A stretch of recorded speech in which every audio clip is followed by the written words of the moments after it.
Hello, good evening to all of you.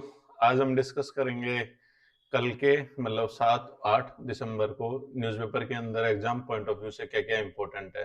Daily dose newspaper analysis के अंदर आप सभी का स्वागत है। इसके अंदर आज हम देखते हैं कि एग्जाम पॉइंट ऑफ व्यू से हमारे लिए क्या क्या इंपॉर्टेंट है।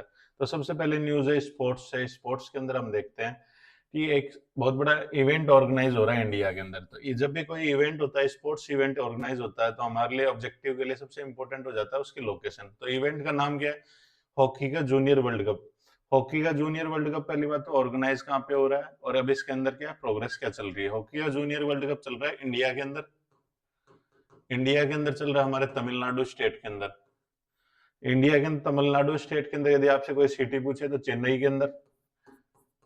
चेन्नई, चेन्नई और मदुरई। चेन्नई और मदुरई के अंदर ही इंडिया के अंदर हॉकी का वर्ल्ड कप चैंपियनशिप चल रही है। तो एक तो इंपॉर्टेंट क्वेश्चन ये हो जाता है। दूसरा इसके अंदर क्या है, कौन विनर रहा, कौन किसने सेकंड, इंडिया की पोजीशन क्या रही, ये फाइनल होने के बाद में हमें पता चलेगा। तो इसके अंदर क्या क्वेश्चन बनते हैं? हॉकी जूनियर वर्ल्ड कप चल रहा है अभी इंडिया के अंदर। दूसरा, दूसरी स्लाइड है इस चीज से रिलेटेड। दूसरी स्लाइड है जो आजकल जो सबसे ज्यादा इश्यू चल रहा है, इंडिया और Russia relationship. India Russia relationship के अंदर हम देखेंगे कि जो पुतिन सर की विजिट हुई थी उसके अंदर हमें क्या क्या एग्रीमेंट्स हैं और उसके अंदर क्या क्या प्रोग्रेस है। तो सबसे बड़ा इंपॉर्टेंट क्वेश्चन जो बनता है वो बनता है कि ऑब्जेक्टिव के हिसाब से कि जो एग्रीमेंट है इंडिया और रशिया के बीच में, सबसे बड़ा एग्रीमेंट क्या है कि हम 2030 तक $100 बिलियन की इकोनॉमी, जो ट्रेड हुआ, जो ओवरऑल ट्रेड का टर्नओवर होगा उसको $100 बिलियन करेंगे। डॉलर 100 बिलियन टारगेट कब का है? 2030 का। एक तो ये एग्रीमेंट हुआ है कि हमें 2030 तक अपने ट्रेड रिलेशनशिप को $100 बिलियन तक लेके जाना है। दूसरा इसके अंदर एग्रीमेंट हुआ है मोबिलिटी से रिलेटेड। मोबिलिटी से रिलेटेड एग्रीमेंट के पीछे रीजन क्या है? सबसे बड़ा रीजन ये है कि अभी रशिया और यूक्रेन वॉर चल रही है। उसके अंदर हर दिन न्यूज आती है कि रशिया के अंदर जो हमारे यहाँ के स्टूडेंट्स गए थे, कोई माइग्रेंट गए थे, तो रशिया ने उनको वॉर फ्रंट के ऊपर भेज दिया।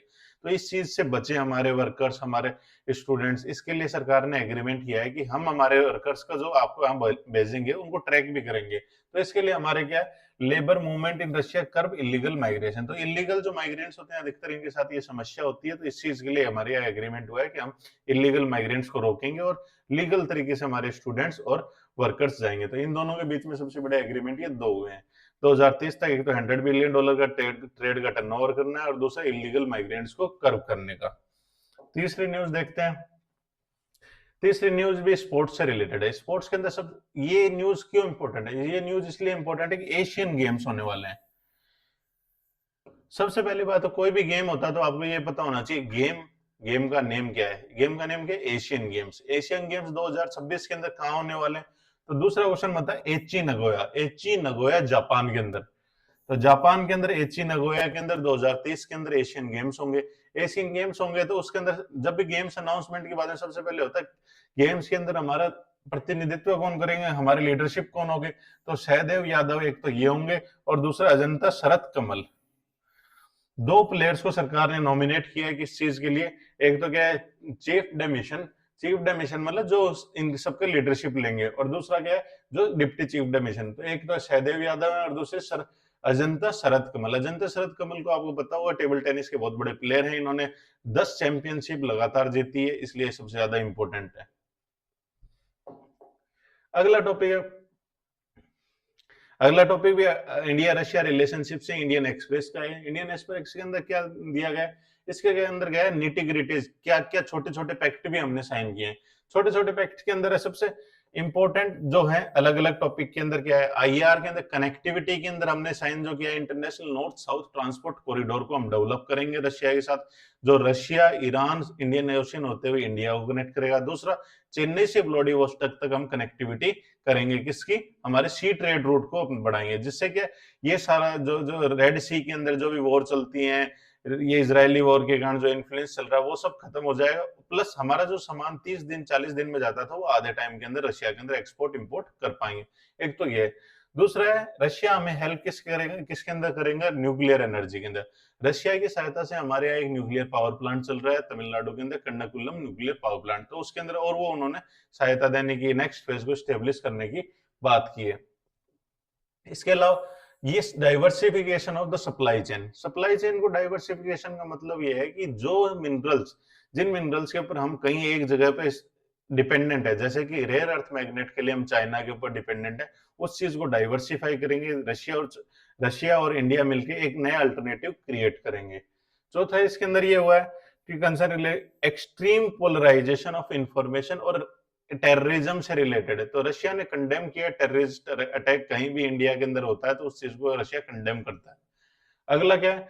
अगला है इंडियन आर्म फोर्सेस की रिक्वायरमेंट। इंडियन आर्म फोर्सेस की रिक्वायरमेंट के लिए रशिया इंडिया को सपोर्ट करेगा, न्यूक्लियर सबमरीन के अंदर सपोर्ट करेगा और S-400 की डिलीवरी, प्लस उसके साथ हमें टेक्नोलॉजी ट्रांसफर इसलिए इंपॉर्टेंट है, इससे क्या हमारा मेक इन इंडिया और जो सेल्फ रिलायंस के अंदर सपोर्ट करेगा। अगला क्या है? इंडिया और रशिया एक दूसरे के साथ ट्रेड रिलेशनशिप जो हमने अभी देखा $100 बिलियन को एलिवेट करेंगे, जो कि हमारे लॉन्ग टर्म पार्टनरशिप है। और इन सब के अलावा इंडिया और रशिया ने एक एग्रीमेंट किया है कि हम free trade agreement between India and Eurasia को जल्दी से करेंगे ताकि हमारे एक्सपोर्ट और ज्यादा बढ़े रशिया पे हमारा एक्सपोर्ट बढ़ना बहुत जरूरी है, क्योंकि रशिया से हमारा इंपोर्ट और एक्सपोर्ट के बीच में जो बैलेंस है वो अभी बिल्कुल किसके फेवर में है? रशिया के, क्योंकि हम ऑयल इंपोर्ट करते हैं बहुत सारा, एक्सपोर्ट हमारा बहुत कम है। यदि फ्री ट्रेड एग्रीमेंट होगा तो हम भी एक्सपोर्ट कर पाएंगे, हमारी सर्विसेज, फार्मास्यूटिकल इंडस्ट्री या फिर जो भी छोटी मोटी प्रोडक्ट्स है, इंजीनियरिंग गुड्स है, ये सब हम एक्सपोर्ट कर पाएंगे, तो ट्रेड बैलेंस हो जाएगा। इन सब के अलावा इंडिया और रशिया के बीच में एग्रीमेंट हुआ है रूपी रूबल से रिलेटेड हम एक दूसरे के साथ जो पार्टनरशिप करेंगे, ट्रेड करेंगे, उसके अंदर डॉलर को यूज नहीं करेंगे, एक दूसरे की करेंसी को इस्तेमाल करेंगे। एक दूसरे की करेंसी इस्तेमाल करने का फायदा ये है कि इसके अंदर क्या हमारा रुपी इंटरनेशनलाइज होगा, रुपी की डिमांड इंटरनेशनल मार्केट में बढ़ेगी, तो वो स्ट्रेंथन होगा as comparison to the dollar. तो ये सारे एग्रीमेंट हमने किए हैं। किस चीज से रिलेटेड है? International north south transport corridor, Chennai Vladivostok, Kudankulam nuclear plant से रिलेटेड, न्यूक्लियर सप्लाई चेन से रिलेटेड, सप्लाई चेन डाइवर्सिफिकेशन से रिलेटेड, ये सब चीजें हमने देखी। डिफेंस फोर्सेस में S-400 Su-30 एयरक्राफ्ट से रिलेटेड, और ये $100 बिलियन का हमारा प्रोजेक्ट जो है उसको $100 बिलियन हमारा 2023 तक ट्रेड को बढ़ाने की बात हुई है। ये सभी क्रक्स है पुतिन की विजिट का।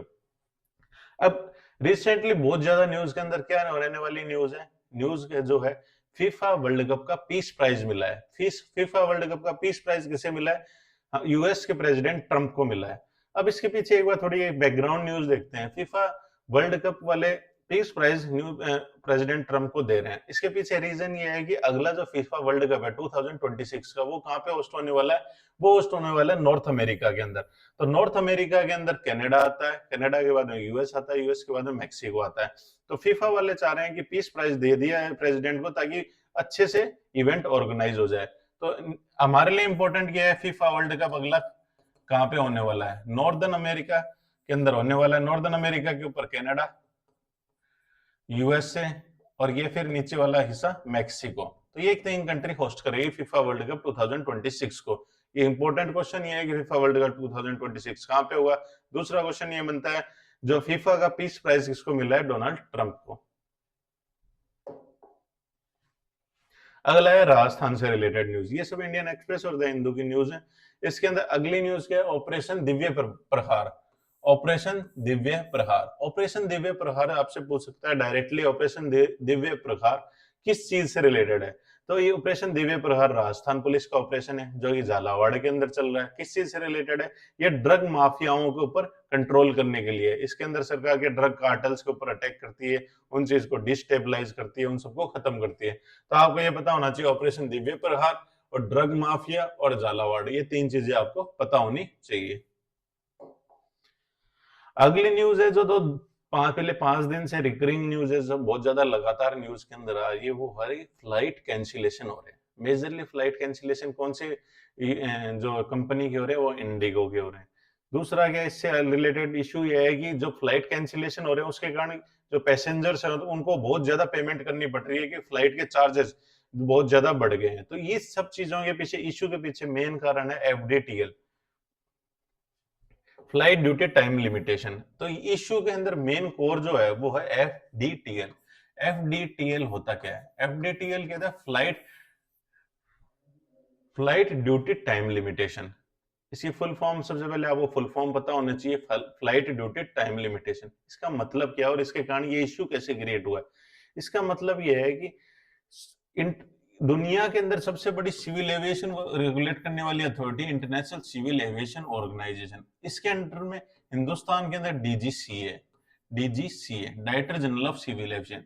तो इंटरनेशनल सिविल एविएशन ऑर्गेनाइजेशन के जो रूल्स हैं उसको इंप्लीमेंट करने के लिए डीजीसीए ने एक सर्कुलर किया। सर्कुलर के अंदर बोला कि आपको पायलट्स जो वर्किंग आवर है पायलट्स के 6 आवर 7 आवर से ज्यादा नहीं होने चाहिए, उनकी नाइट की ड्यूटी की शिफ्ट लिमिट कर दी, उनके वर्किंग आवर लिमिट कर दिए, उनको कंपलसरी रेस्ट देने की जरूरत है। इसके कारण जो पायलट 10 घंटे जो दिन में काम करते थे अब उनको लिमिट कर दी 6 आवर की, एग्जाम्पल के तौर पे। तो ये 4 आवर का जो गैप है ये फुलफिल नहीं कर पा रही इंडिगो। इंडिगो ने जो पहले शेड्यूल बना रखे थे, जो बुकिंग कर रखी थी, वो इस तरीके से कर रखी थी कि ऐसा कोई रिसेप्शन नहीं आएगा, हर पायलट 10 घंटे काम करेगा। लेकिन अब क्या है, इंटरनेशनल ये डीजीसीए के रूल के कहना एफडीटीएल के अंदर एक पायलट 6 घंटे ही काम करेगा। तो जो गैप क्रिएट हो गया उसके अंदर कोई काम करने के लिए इनके पास वर्किंग पायलट नहीं है तो पायलट जो भी एयरलाइन है वो ग्राउंडेड होगी तो एयरलाइन फ्लाई नहीं करने के कारण क्या टिकट कैंसिलेशन हो रहे हैं। तो इसके अंदर सबसे बड़ी बात यह है, इंटरनेशनल सिविल एविएशन ऑर्गेनाइजेशन के रूल्स हैं जो डीजीसी इंप्लीमेंट कर रहा है दिसंबर के अंदर। इसके कारण क्या ये एक गैप क्रिएट हो गया। अब इंडिगो के अंदर ही सबसे बड़ा गैप इसलिए क्रिएट हुआ, इंडिगो ने पहले से प्लानिंग नहीं की, उन्होंने रोस्टर तैयार नहीं किया कि भाई यदि 6 घंटे वर्किंग आवर होंगे, उनकी जगह जो 6 घंटे जो और पायलट पहले से काम कर रहे थे उनकी जगह न्यू पायलट इन्होंने रिक्रूट नहीं किए। तो पायलट रिक्रूट नहीं हुए तो उनकी जगह जो काम करने के लिए अभी वहां पे कोई पायलट नहीं है, इसके कारण ये फ्लाइट कैंसिलेशन हो रही है। तो सबसे बड़ा इश्यू ये वाला था। अब इसको डिस्कस करने का यही है, ये फ्लाइट ड्यूटी टाइम लिमिटेशन का मतलब ये है, फ्लाइट के अंदर जो ड्यूटी थी पायलट की उसके टाइम की लिमिट लगा दी है, जो 10 घंटे थी उसको 6 घंटे कर दिए। तो अब 4 घंटे काम करने के लिए फ्लाई करने के लिए इनके पास पायलट नहीं है तो फ्लाइट कैंसिल करनी पड़ रही है। फ्लाइट कैंसिल करने के कारण क्या ये सारा का सारा इशू क्रिएट हुआ है। Modi Putin chart out the labour mobility energy trade and defence. तो इसके अंदर हमने बात कर ली है कि इन्होंने क्या किया, लेबर मोबिलिटी जो भी माइग्रेशन होगा, इलीगल माइग्रेशन को हम दोनों एक दूसरे कंट्री जो अवैध रूप से माइग्रेट हो गए लोग डंकी रूट के थ्रू जाते हैं उसको इसको हम कर्व करेंगे। न्यूक्लियर एनर्जी के अंदर हम कन्याकुलम न्यूक्लियर पावर प्लांट के अंदर एक नई यूनिट की स्थापना करेंगे। ट्रेड के अंदर हमारा टारगेट $100 बिलियन का, $100 बिलियन हम ट्रेड करेंगे कब तक, 2030 तक। और डिफेंस के अंदर हमारा टारगेट है जो भी डिफेंस मैन्युफैक्चरिंग प्लस डिफेंस की सप्लाई, मैन्युफैक्चरिंग के अंदर हम यहाँ पे जितने भी डिफेंस इक्विपमेंट बनाते हैं उसके अंदर और ज्यादा इंक्रीमेंट करें। और सप्लाई के अंदर हम S-400 एयर डिफेंस सिस्टम की सप्लाई करें, प्लस जो सू एडवांस फाइटर जेट है जो 5th जनरेशन है उसकी सप्लाई करने की बात की गई है। अगला है सबसे इंपॉर्टेंट इशू इस वीक का, मेरे को कोई लगता है इंपॉर्टेंट इशू है तो वो है आरबीआई की मॉनेटरी पॉलिसी कमेटी की मीटिंग है। पहली बात तो हमें ये देखना होगा आरबीआई क्या है। आरबीआई हमारे जो भी फाइनेंशियल सेक्टर है उसका रेगुलेटर है, एक प्रकार से मॉनिटर की तरह काम करता है। अब इसका आम आदमी पे इम्पैक्ट क्या है और ये न्यूज क्या है। इसका सबसे पहली बात तो न्यूज है, आरबीआई की एक कमेटी होती जो एक कमेटी होती है मॉनेटरी पॉलिसी कमेटी एमपीसी बोलते हैं, मॉनेटरी पॉलिसी कमेटी। इसको क्या हर साल के अंदर 4 बार मिलना होता है। आरबीआई एक्ट के अंदर अमेंडमेंट करके सरकार ने बोला 4 टाइम ए ईयर इसको मिलना होता है। इसके अंदर ये करते क्या है, ये डिसाइड करते हैं कि रेपो रेट क्या होगी। इनका टारगेट क्या है, 4 प्लस माइनस इन्फ्लेशन को रेगुलेट करना। तो इन्फ्लेशन को रेगुलेट करने के लिए ये आरबीआई के पास एक टूल है रेपो रेट, उसको कम ज्यादा करते रहते हैं। इस बार जो मॉनेटरी पॉलिसी कमेटी की मीटिंग हुई उसके अंदर इन्होंने किया रेपो रेट को कम कर दिया। अब हमें ये पता ही नहीं है रेपो रेट होती क्या है। रेपो रेट वो ब्याज दर होती है, वो रेट होती है जिसके अंदर आरबीआई लैंड करता है सामान्य बैंक जो सिंपल शेड्यूल बैंक होते हैं उनको किस रेट के ऊपर लोन देगा। मान लो आरबीआई ने रेपो रेट 0.25 कम करी है, मतलब पहले 6% पे आरबीआई पीएनबी को बैंक पे को लोन देता था, अब वो 5.75% पे ही लोन देगा। तो ये जो रेट कम हुई है अब पीएनबी भी अपने कस्टमर्स को कम रेट के ऊपर लोन देगी, तो इससे मार्केट के अंदर बहुत ज्यादा पैसा क्रिएट होगा। आरबीआई का एम भी ये है कि मार्केट के अंदर पैसा है। मार्केट के अंदर पैसा कैसे आएगा, लोग लोन ज्यादा लेंगे, रेट कम होगी तो लोन ज्यादा लेंगे तो ग्रोथ ज्यादा होगी। तो आरबीआई का एम यही है कि मॉनेटरी पॉलिसी कमेटी की टूल के तहत उनको ये प्रोवाइड कराना, ज्यादा लिक्विडिटी प्रोवाइड कराना। इसके अलावा आरबीआई ने क्या कहा है, आरबीआई ने कहा है goldilock period. Goldilock period ये बहुत बड़ी टर्मिनोलॉजी है इकोनॉमी के अंदर, आपसे कोई भी एग्जाम में पूछ सकते हैं। गोल्डीलॉक पीरियड होता क्या है? गोल्डीलॉक पीरियड एक आसान सी टर्म है।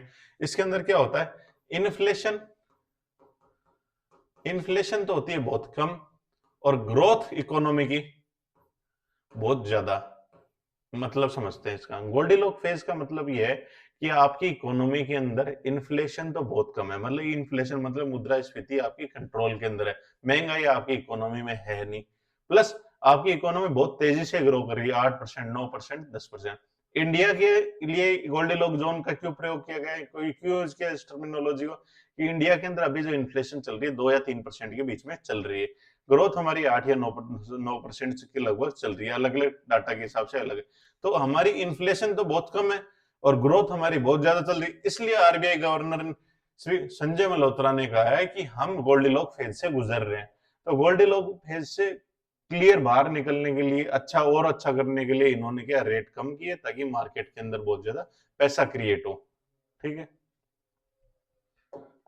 इसके अलावा inaugural ceremony of UNESCO meeting. अब क्या है, यूनेस्को की एक मीटिंग है। सबसे पहले हमें ये पता होना चाहिए यूनेस्को क्या है। यूनेस्को यूनाइटेड नेशंस की एक एजेंसी है, इसकी फुल फॉर्म है united nations education, social and cultural organisation. इसका काम ये होता है कल्चर को प्रमोट करना, एजुकेशन को प्रमोट करना, सोसाइटी वैल्यूज को प्रमोट करना। इनकी मीटिंग है, इसके अंदर के intangible cultural heritage, intangible cultural heritage की बात की गई। इंटेंजिबल कल्चरल हेरिटेज का एक टैग देने की बात हुई है। तो ये किसको टैग देने की बात चल रही है अभी? प्रपोजल किसका? दीपावली को। दीपावली जो फेस्टिवल है,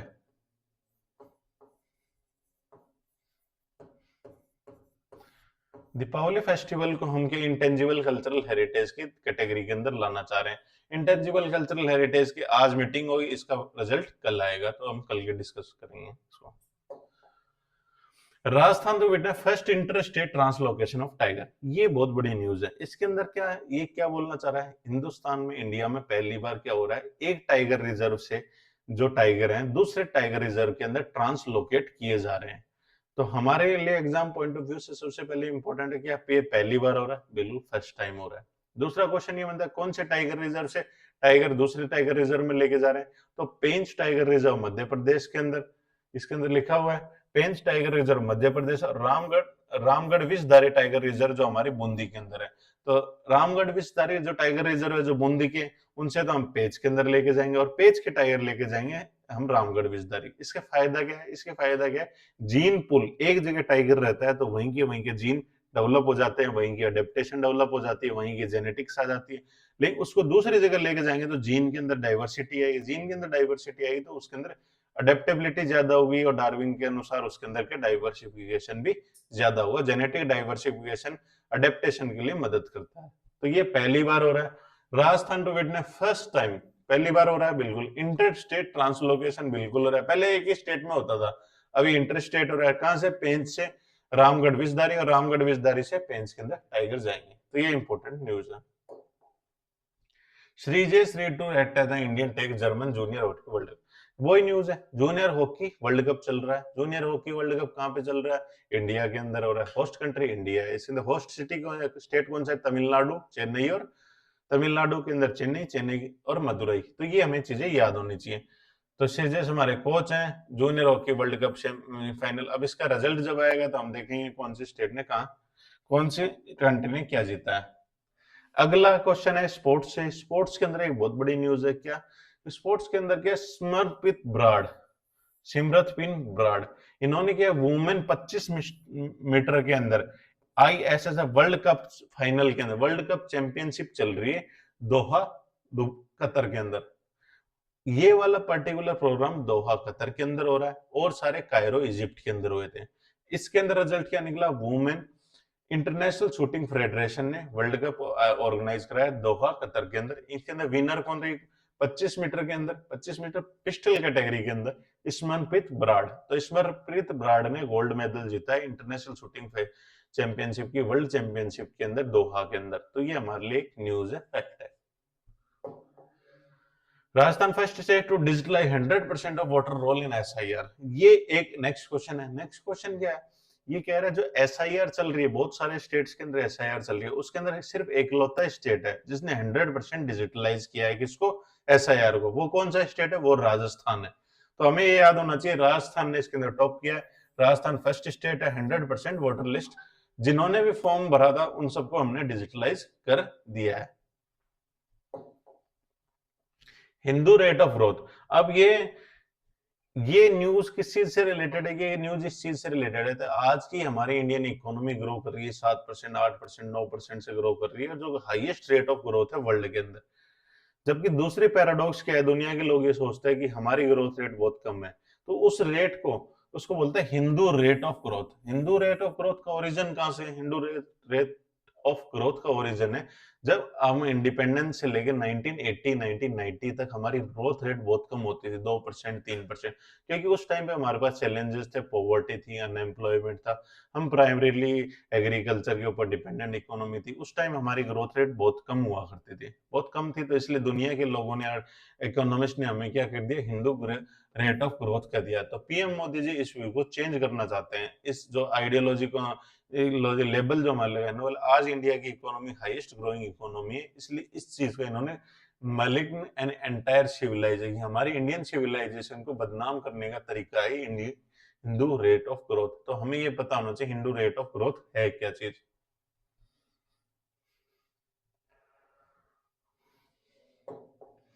अगली न्यूज क्या है, अगली न्यूज ये है कि आज के पार्लियामेंट के अंदर सबसे ज्यादा जो डिस्कस हुआ है वर्ड, वो है वंदे मातरम।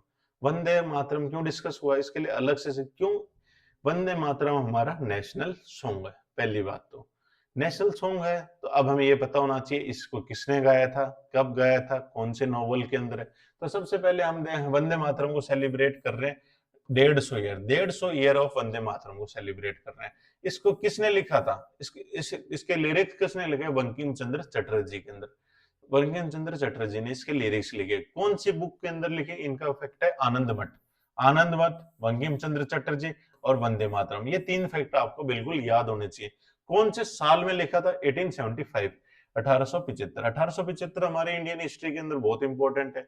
1875 के अंदर आर्य समाज स्टेब्लिश हुआ था। 1875 के अंदर ही क्या, मुस्लिम लीग का जो अलीगढ़ मुस्लिम यूनिवर्सिटी, उससे रिलेटेड भी है, और ये आनंद मठ से रिलेटेड है।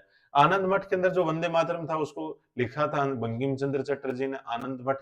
लेकिन इसको पॉपुलराइज किसने किया था, रविंद्रनाथ टैगोर को। अब आनंद मठ के वंदे मातरम को हमने कब लीगली कॉन्स्टिट्यूशनली अडॉप्ट किया, तो 24 जनवरी 1950 को हमने नेशनल सॉन्ग की इसको डेजिग्नेशन दे दी। तो 24 जनवरी 1950 को हमने आनंद जो वंदे मातरम को हमारा नेशनल सॉन्ग बना दिया। इसके राइटर कौन है, बंकिम चंद्र चटर्जी। इसके कौन से नॉवल के अंदर इसके बारे में लिखा गया, आनंद मठ के बारे में। तो ये सारे फैक्ट आपको याद होने चाहिए।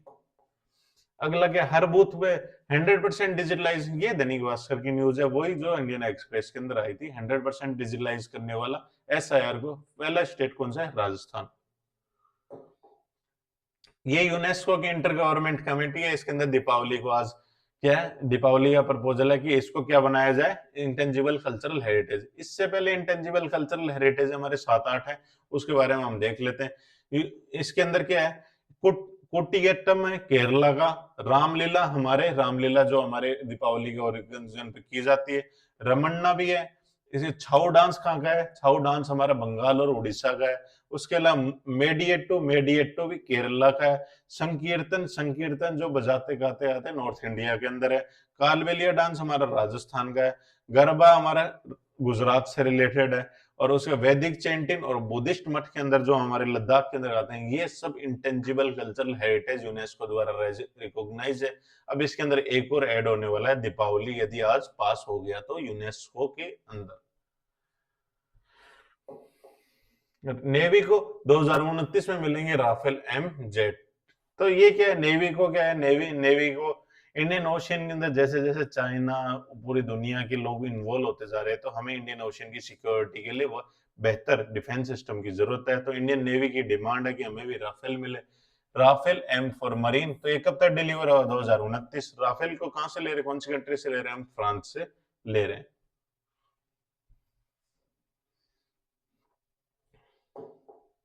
प्रवासी राजधानी दिवस से रिलेटेड सबसे बड़ी न्यूज ये है, 10 दिसंबर को 2025 को हम क्या बनाने वाले हैं, राजस्थान प्रवासी राजधानी दिवस। इसको होस्ट कौन सी सिटी करेगी, वो करेगी जयपुर। तो आपको ये बिल्कुल याद होना चाहिए, प्रवासी राजधानी दिवस। तो इसके लिए सरकार ने एक अलग से एक डिपार्टमेंट भी खोला है, जो एक्सटर्नल जो इनसे प्रवासियों से रिलेटेड एक अलग से डिपार्टमेंट भी खोल दिया सरकार ने। थोड़े दिनों पहले इसकी एक स्कीम भी आई थी जो हमने पढ़ी है पहले। संसद में आज वंदे मातरम पर चर्चा होती मोदी जी। तो ये हमने देखा 150वीं साल चल रही है वंदे मातरम की। वंदे मातरम को क्या आनंद मत से रिलेटेड है और बंकिम चंद्र चटर्जी से रिलेटेड है।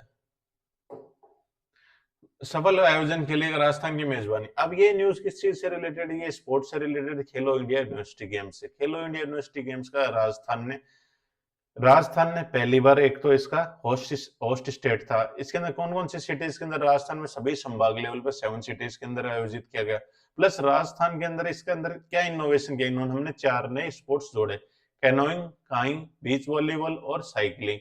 इसके अलावा राजस्थान के क्या रिलेटेड है, राजस्थान के अंदर ये खेलो इंडिया यूनिवर्सिटी गेम्स के अंदर हमने 23 स्पोर्ट्स को ऑर्गेनाइज किया, प्लस एक एग्जीबिशन स्पोर्ट्स को भी इसने अंदर ऑर्गेनाइज किया। तो इस सब के अंदर ये बात की गई कि हमने अच्छे सक्सेसफुली ऑर्गेनाइज किया। अब आगे जो भी आयोजन होंगे उसके अंदर हम और ज्यादा होस्ट करेंगे, अच्छे से होस्ट करेंगे। टैक्सी, कोऑपरेटिव टैक्सी के बारे में बात कर रहे हैं।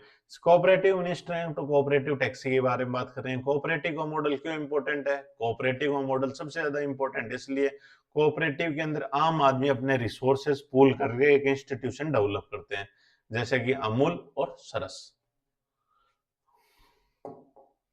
श्रम संहिता लागू हुई है। तो इस साल का सबसे बड़ा जो रिफॉर्म है वो है लेबर लॉ रिफॉर्म। तो लेबर लॉ रिफॉर्म के लिए सबसे डेली के daily Indian express, the Hindu, कोई भी न्यूज़पेपर के अंदर एक एड जरूर आती है।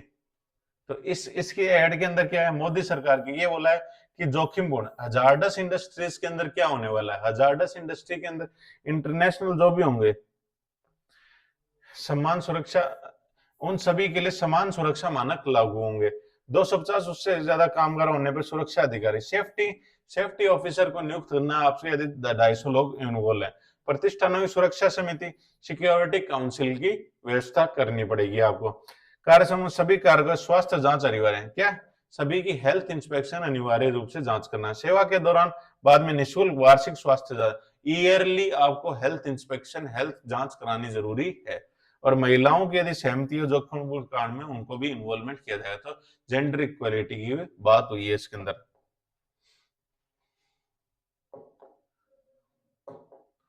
अमेरिका का नया G20 पोलैंड जोड़ा दक्षिण अफ्रीका।